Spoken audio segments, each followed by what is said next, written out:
अस्सलाम वालेकुम नाजरीन, मैं अफजल नदीम डोगर।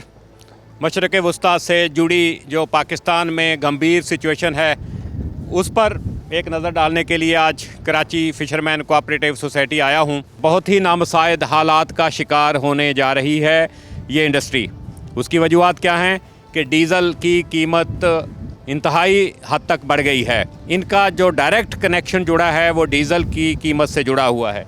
ये जो लांचें नज़र आ रही हैं कराची से जाती हैं, महीना, सवा महीना, 1.5 महीना, 2 महीने तक भी ये लांचें जाती हैं खुले समंदर में मछली पकड़ने के लिए। 45 दिन का हम अगर लगाएं इनका ख़र्चा तो तकरीबन 60 लाख रुपए का डीज़ल इस एक लांच पे इनको लेना होता है, जो पहले का रेट था। अब वो रेट तकरीबन एक एस्टिमेट से 1 करोड़ 20 लाख इनको भरना होता है डीज़ल।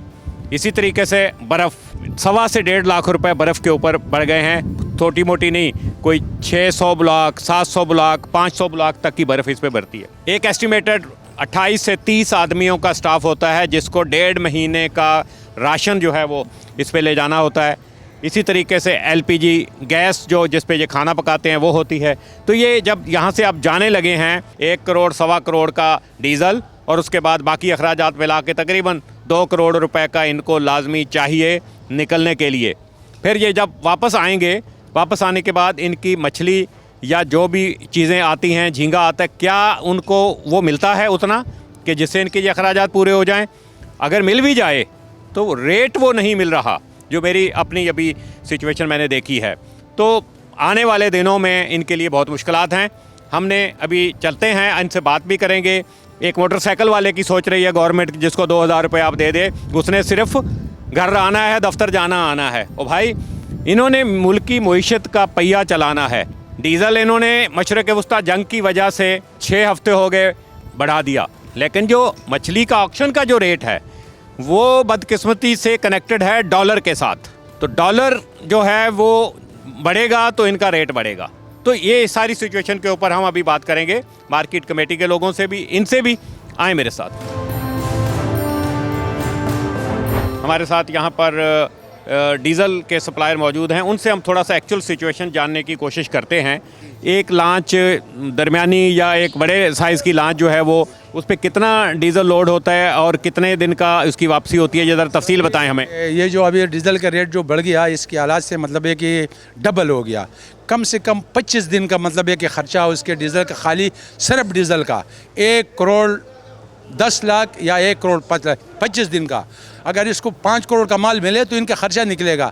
अगर इसको मतलब 1 करोड़ का माल है तो ये नुकसान में जाएगा। हम डीज़ल पे बात करते हैं कि डीज़ल पहले कितना जाता था एक लांच के ऊपर, बड़ी लांच के ऊपर, अब कितना है? पहले, इससे पहले जो डीज़ल जाता था, ज़्यादा से ज़्यादा बड़ा लांच जो है उसको डीज़ल लेता था 54 लाख, 45 लाख, 40 लाख। अब उसको डबल हो गया, यानी 1 करोड़ तक का डीज़ल एक लांच जो है वो उसके ऊपर खर्च होता है। बाकी क्या क्या अखराजात हैं? बाकी अखराजात कम से कम राशन अगर 5 लाख का था तो 10 लाख का राशन होगा, 15 लाख का राशन होगा। ऐसे मतलब है कि बाटला वगैरह सब कुछ।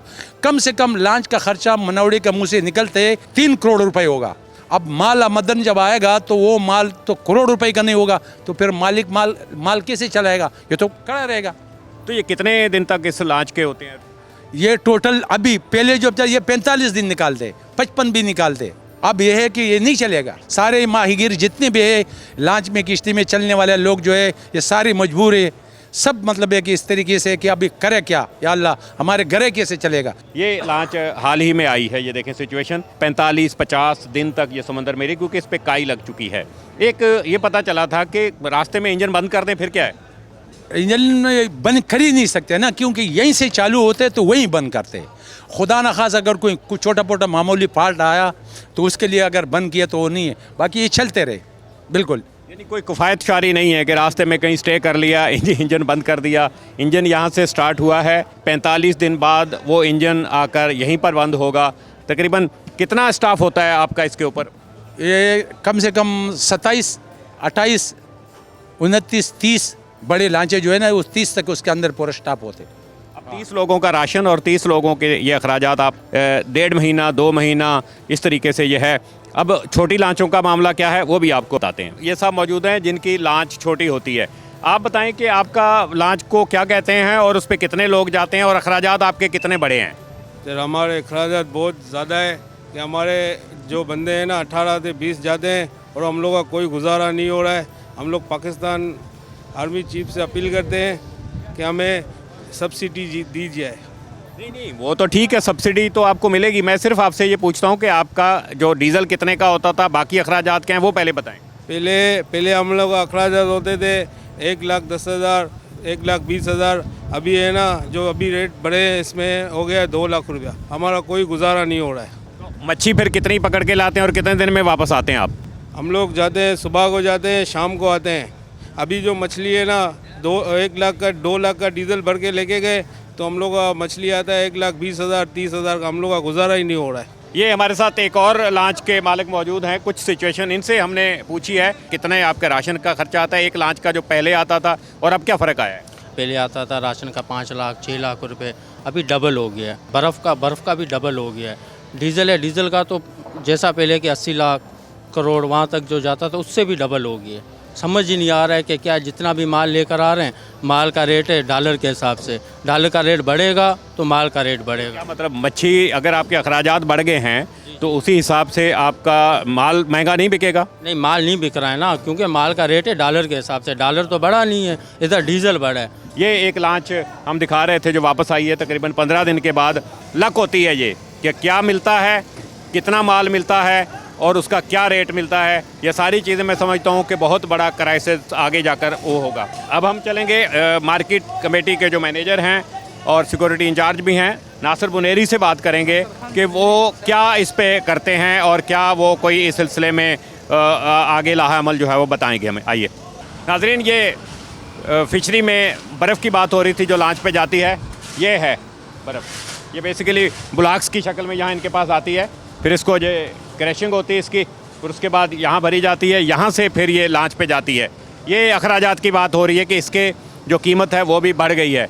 यहाँ के ऑनर हमारे साथ मौजूद है मोहम्मद आसिफ। आसिफ साहब बताइएगा, पहले क्या लागत थी एक बर्फ़ की और कितनी जाती है, अब क्या लागत है और कितनी जा रही है? देखो, एक लांच पे मुख्तलिफ लांचे है ना, किसी में 600 बिलाक जाते, किसी में 400 बिलाक। कम से कम आप ये समझो कि 1.5 लाख रुपए इजाफा हो गया इस पहली तारीख से। सिर्फ बर्फ़ का खर्चा आ गया। और कितनी जाती है बर्फ़ ये बताइएगा? एक लॉन्च पे बड़ी से बड़ी पे कितनी जाती है? 600 बिलाक भी जाती है, 500 बिलाक भी जाती है। मुख्तलिफ साइज़ के लांचे हैं ना। ये पहले 1500 का था, अभी ये 2200-2300 रुपये का बॉक्स मिल रहा है। ये लांच वालों के जेब से, माहीगीरों के जेब से जा रहा है। अखराजात ज़्यादा हो गए हैं, वापसी पे जो रेट है वो नहीं बढ़ा। आए आगे चलते हैं। ये कराची फिशरमैन कोऑपरेटिव सोसाइटी का जो है वो ऑक्शन हॉल है। यहाँ के मार्केट मैनेजर हैं, security in charge Karachi fisherman cooperative society, Nasir Khan Buneri. Nasir sahab बताइएगा कि ये जो सिचुएशन चल रही है, डीजल के रेट हुए, क्या ये वाकई इतना क्राइसिस है? जी, मौजूदा जो डीज़ल के प्राइस आए हैं उससे हमारे माहीगीर बरदरी को जो है शदीद नुकसान का सामना है। गवर्नमेंट ऑफ पाकिस्तान को, हुकूमत सिंध को भी चाहिए कि वो डीज़ल के प्राइस जो है ना उसे कम किए जाए या फिर सब्सिडी दी जाए, ताकि ये सनत जो है ये तरक्की की तरफ जा सके। क्योंकि डॉलर के रेट अपनी जगह पे खड़े हुए हैं और मछली के दाम मिल नहीं रहे। जो लांच पहले 50 से 80 लाख रुपए में डीज़ल भर के राशन वगैरह दे, अब वो करोड़ सवा करोड़ तक पहुंच गई है। तो वो ख़र्चा अपना कैसे निकालेगा और इन गरीबों का मतलब क्या हाल होगा? माहीगीर बेचारे वैसे ही पहले ही पिसे हुए, उनका तो हाल ही बुरा है। अब ये कि जितनी वेलफेयर फिशरमैन कोऑपरेटिव सोसाइटी कर सकती है अपने मेंबरान की, वो तो ऑलरेडी हो रही है।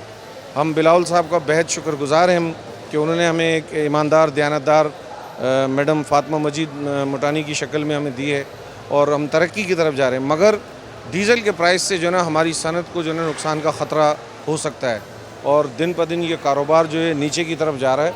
हुकूमत पाकिस्तान को ज़र मुबादला की शक्ल में भी नुकसान होगा, क्योंकि ये कराची फ़िशरीज़ एक ऐसा इदारा है कि ये चलेगा तो इस मुल्क में जो है ना अल्लाह के फजल करम से $1 की मद में हमें ज़र मुबादला मिलेगा। पूरी सनत जो है डिस्टर्ब हो रही है इस फ्यूल प्राइस की वजह से। जंग हो रही है तो ये है कि जिस तरह दुनिया के दूसरे ममालिक में सब्सिडी दी जाती है माहीगीरों को, इसी तरह हम हुकूमत पाकिस्तान और अपने सिंध गवर्नमेंट से, अपनी पार्टी से भी दरख्वास्त करेंगे कि बराए करम इनको सब्सिडी दी जाए ताकि इनका अजाला हो सके। जहाँ तक सिंध के जो बोर्ड्स की जो ताल्लुक़ है वो है मुबारक विलेज से लेके हमारे केटी बंदर तक, खारो छान, केटी बंदर, इब्राहिम हैदरी, लट बस्ती, इन एरियाज़ की जो है बोटें जाती हैं। कराची फ़िश हार्बर के जो है इसी तरह यूनुसाबाद ये बोटें जाती हैं शिकार के लिए। अब जो है क्या नाम है, आपको पता है जंग के हालात है, ना उनको इंडिया साइड पे भी वो बेचारे नहीं जा सकते, ना बलूचिस्तान साइड पे जा सकते हैं ईरान की वजह से। तो जिसकी वजह से उनको एक तो शिकार बड़ी मुश्किलों से मिलता है और वो शिकार ना मिलने की सूरत में उनको शदीद नुकसान का सामना होता है। माहीगीरी की ज़बान में हम उसको कहते हैं लाड़ा, नुकसान को लाड़ा कहते हैं। वो बेचारे लाड़ा कर जाते हैं, तो डीज़ल की मद में जो है खुदारा इनको जो है सब्सिडी दी जाए। जैसे कि नासिर खान बुनेरी बता रहे थे अभी कि लाड़ा इनके लिए आगे एक बहुत बड़ा, मैं समझता हूँ कि इनकी बका का मसला बनेगा कि एक लांच अगर जाती है 2 करोड़ रुपए का माल भर के, सामान लेकर, सब चीज़ें करके, अगर वो 7-8 करोड़ तक या 7 करोड़ तक का माल उनको 6 करोड़ तक का भी मिल जाए तो मैं समझता हूँ कि फिर तो वो ठीक है। अब हम मज़ीद गवर्नमेंट साइड से क्या हो रहा है, माहीगीरों के बचाव की क्या चीज़ें, लाड़ा से बचने के लिए क्या हो रहा है, तो फातिमा मजीद हैं यहाँ की चेयरपर्सन कराची फ़िशरमैन कोऑपरेटिव सोसाइटी थी, उनके पास चलते हैं, उनसे कुछ गवर्नमेंट साइड से उनका मौक़िफ़ लेने की कोशिश करते हैं। आइए मेरे साथ। जी नाजरीन, फातिमा मजीद मोटानी, चेयरपर्सन कराची फ़िशरमैन कोऑपरेटिव सोसाइटी। तो मैडम ये काफ़ी गंभीर सिचुएशन हो गई है, डीज़ल डबल हो गया एक तरह से और बाकी अखराजात भी इनके बहुत ज़्यादा हैं और हमने सोचा कि शायद मछली का रेट बढ़ जाएगा तो उनका अदाला हो जाएगा, वो डॉलर से जुड़ा हुआ है। तो इसमें क्या आप किरदार अदा कर सकती हैं इनके लिए और क्या किया है अब तक? देखें, ये डीज़ल का जो रेट बढ़ा है इसकी वजह से हम समझते हैं कि हमारे माहीगीरों पर बहुत बड़ा असर पड़ रहा है। बल्कि ये कहिए कि कश्तियाँ रुकना शुरू हो गई हैं, क्योंकि इसकी वजह से अगर डीज़ल का रेट बढ़ेगा तो फिर उनको जो है वो राशन भी ले जाना होता है, बर्फ़ भी ले जानी होती है और भी ख़र्चे होते हैं। तो माहीगीर जो है वो इतने बड़े रेट में जो है वो अफोर्ड नहीं कर सकते, वो अपनी कश्तियाँ नहीं चला सकेंगे और वो कश्तियाँ जो है वो बंद हो जाएंगी।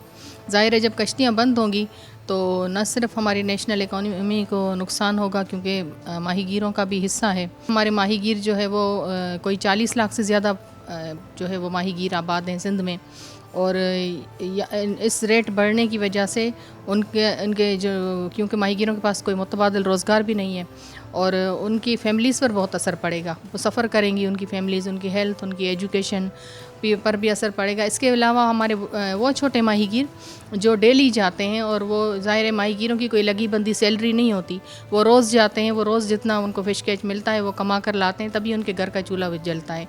तो हमारे छोटे माहीगीर जो हैं वो ख़ास तौर पर बहुत ज़्यादा मुतासर होंगे। मुबारक विलेज से लेकर बदीन 0 पॉइंट तक देखें तो हमारे माहीगीरों के पास जो है वो कोई मुतबादिल रोज़गार नहीं है और बहुत ज़्यादा सफ़र करेंगे इसमें। फ़िशरमैन कोऑपरेटिव सोसाइटी मैडम क्या कर रही है? उन ऑयल प्राइसेस के ऊपर क्राइसिस आया, इसके ऊपर कुछ किया आप लोगों ने? देखिए, इसके लिए हमने जो है वो सिंध गवर्नमेंट से भी और वफाकी गवर्नमेंट से भी रिक्वेस्ट की है कि माहीगीर भी जो है वो मुल्की मईशत में हमारा भी बहुत बड़ा हिस्सा है। तो ख़ास तौर पर जिस तरीके से दूसरे शोबा-ए-जात से ताल्लुक़ रखने वाले लोगों को सब्सिडी दी गई है, तो खुसूसन हमारे माहीगीरों को भी सब्सिडी दी जाए ताकि वो भी जो है वो अपना रोज़मर्रा के मामलात हैं वो भी चला सके और उनकी जो है वो रोज़गार है वो भी अपना आसानी से कर सके। जी नाज़रीन, बात वही जो ऊपर हमने भी मुतालबा किया और यहाँ पहुँचे, इनकी तरफ से पहले से ही ये सिंध गवर्नमेंट और फेडरल गवर्नमेंट तक खतूत जा चुके हैं कि माहीगीरी की जो सनत है एक तरह से उसको बचाने के लिए, इनके माहीगीरों की ज़िंदगी जो है उसको उसकी बका के लिए जो है वो फ़ौरी इक़दाम जो हैं वो ज़रूरी हैं। और मज़ीद किसी और स्टोरी के लिए इंशाल्लाह फिर हाज़िर होंगे। अल्लाह हाफ़िज़।